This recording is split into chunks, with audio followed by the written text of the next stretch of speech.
The best thing is that after those 10 books on the voyage, we're keeping the book club going virtually every single month. And essentially, we use this online tool that we can just press a button and it'll spin all of the countries of the world and pick one at random. And then we do research and find the book that we want to read going from there. And so our next book club pick is for Papua New Guinea. And the book is called A Death in the Rainforest. And it's about this scientist who lived and worked in a community in that country and really worked to document indigenous languages that were disappearing. Actually, the way that we do it is after we have the country that we're going to be reading a book from, I do research and I find 6 titles that I think would be good for book club. And then I create this little document. So this was one of the options. This was one of the options. This was one of the options, as well as this.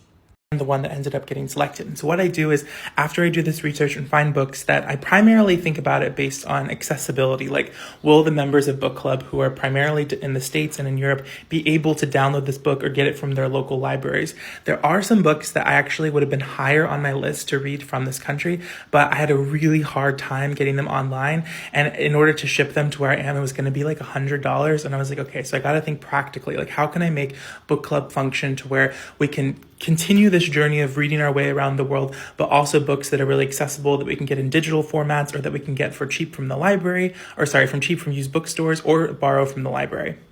And so after I've compiled my list, then I put it in the chat and we have about 35 members in book club, which is so crazy and exciting. And then people vote on which one based on my little descriptions and their own research is their favorite. And then that's the book we read for that month.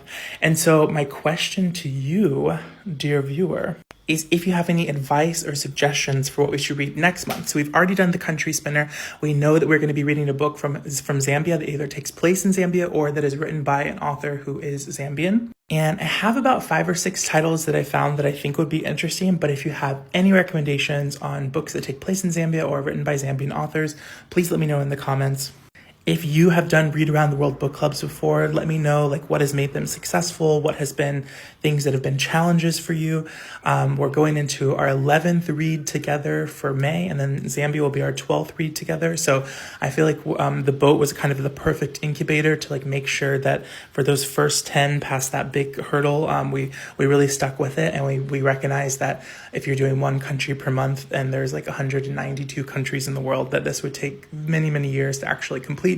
But it's more so for the fun of reading diverse perspectives, reading about places we don't normally read about, and trying to diversify our bookshelves to make sure that we're not only consuming certain voices, certain stories. So yeah, let me know your thoughts. Let me know your recommendations. Bye.